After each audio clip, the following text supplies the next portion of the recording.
بچا لیا، اس طرح اسلام بچا لیا کہ اب صبح قیامت تک کے لیے دین کو کوئی خطرہ نہیں، دین کو کوئی پریشانی نہیں ہے، دین کو کوئی کسی قسم کا خطرہ نہیں۔ ورنہ یزید تو سب کچھ مٹانے کے واسطے تھا، لا الہ الا اللہ مٹ جائے، محمد رسول اللہ ختم ہو جائے، آواز اذان نہ رہے، کعبہ نہ رہے، قرآن نہ رہے، مسجد نہ رہے، اسلام مٹ جائے، 1,24,000 کا نام دینے والا کوئی نہ رہے، مگر سلام کیجئے محمد کے نواسے پر، سلام کیجئے علی و فاطمہ کے بیٹے پر، سلام کیجئے حسین ابن علی پر، جنہوں نے 1-2 پہر میں قربانیاں دے کے صبح قیامت تک کے لیے دین کو بچایا۔ عزیزوں، آج محرم کی 12ویں تاریخ، آج کا دن تو ایام اذا ہے، ایام غم ہے، مگر آج کربلا والوں کو سویوں کریں، آج ان بے کسوں کا سویوں تھا کہ جن کا پہلا سویوں نہ ہو سکا، جن کا سویوں نہ ہو سکا، ان کا نہ سویوں ہوا نہ چہلوں ہوا، نہ 10واں ہوا نہ 20واں ہوا۔ شاید مشیت پروردگار میں گزرا ہو میرے حسین، تمہارا سویوں نہیں ہوا، اب صبح قیامت تک جب وہ دن تاریخ آئے گی تمہارا سویوں ہوئے گا، تمہارا چہلم نہ ہو سکا، جب بھی وہ تاریخ آئے گی تو تمہارا چہلم ہوگا۔ وہ پہلا سال یزید کے اختیار میں تھا، اور اس کے بعد اختیار ہے ہر سال جب وہ تاریخ آئے۔ عزیزوں، خدا کی قسم کلیجہ پھٹنے لگتا ہے اگر آپ یہ تصور کر لیجئے، سوچ لیجئے، میرے والد کا انتقال ہوا، ہر آدمی اپنے اوپر رکھ کے سوچے، میرے والد کا انتقال ہوا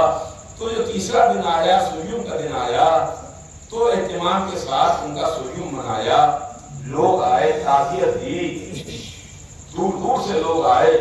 گلے لگا رہے تھے، تعزیت دے رہے تھے، پرسہ دے رہے تھے۔ اگر خدا نخواستہ ایسا ہوتا کہ ان کا انتقال ہوا اور ہم ان کا سویوں نہیں منا سکتے، کوئی تعزیت کے لیے نہ آئے، کوئی تسلیت کے لیے نہ آئے، کوئی گلے لگانے کے لیے نہ آئے، کوئی آنسو پوچھنے کے لیے نہ آئے، تو کلیجے کے اوپر کیا گزرتی؟ ہر انسان اپنے اپنے اوپر رکھ کر کے سوچے، ہائے سید سجاد کیا کرے، ہائے بیمار امام کیا کرے، ہائے وہ بے کس کیا کرے کہ جو اپنے بابا کا سویوں نہیں کر سکتا، جو اپنے بابا کا ماتم نہیں کر سکتا۔ ہاتھوں میں ہتھکڑیاں ہیں، پاؤں میں بیڑیاں ہیں، کسی نے آ کے تعزیت نہیں پیش کی، کسی نے آ کے گلے سے نہیں لگایا، بلکہ اگر کوئی یا حسینہ کہہ کے پیچھے کی آواز بلند کرتا تھا تو کچھ درمیانوں کو رکھنے کی جاتی تھی۔ ننھی سکینہ اپنے بابا کو یاد کر کے رو نہ سکی، زینب اپنے بھائی پر ماتم نہ کر سکی، شہدانیہ حسین پر آنسو نہ بہا سکی۔ شاید قدرت نے کہا ہو، حسین جب بھی وہ تاریخ آئے گی تمہارا غم ہوگا، جب بھی وہ تاریخ آئے گی تمہارا ماتم ہوگا۔ 3 دن تک شہداء کے لاشیں لے رہے تھے، 3 دن تک لاشیں پڑے رہے۔ حسین ابن علی نے کربلا کی زمین کو مول لے لیا تھا، خرید لیا تھا۔ حسین کربلا کی زمین کے مالک تھے، اپنے بیٹے علی اکبر کے نام کربلا کی زمین خریدی تھی۔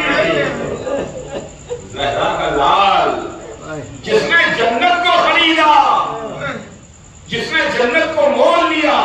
جس کی گھر کی روٹیوں کے بدلے میں جنت کا سودا ہوا، اس نے اپنے بیٹے کے نام کربلا کی زمین کو خرید لی۔ ہائے حسین، 3 دن تک کے حسین اور ان کے ساتھیوں کے لاشیں دشت کربلا پر پڑے رہے، ریت کے گھر میں کربلا پر پڑے رہے۔ میں اکثر سوچتا ہوں کہ حسین نے علی اصغر کو جلتی ہوئی زمین پر لٹایا تھا تو کھولتی ہوئی زمین پر علی اکبر کروٹیں لیتے رہے۔ ہائے 72 جنازے،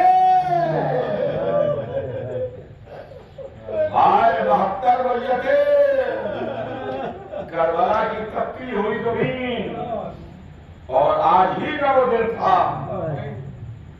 کہ چوتھے امام کا اعجاز تشریف لائے، اس لیے کہ معصوم کو معصوم ہی غسل دے سکتا ہے، معصومی کفن پہنا سکتا ہے، معصومی دفن کر سکتا ہے، غیر معصوم نہیں، معصوم کا ہونا ضروری ہے، معصوم ہی معصوم کو دفن کرے گا۔ حسین کو غسل تو نہ ملا،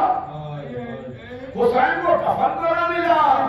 لیکن حسین دفن تو ہوئے،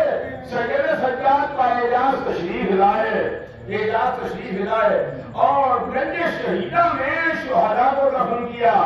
نہر کے کنارے اپنے چچا کو دفن کیا، چچا کو نہر کے کنارے سلایا، گنج شہیدہ میں شہیدوں کو سلایا، اور اس کے بعد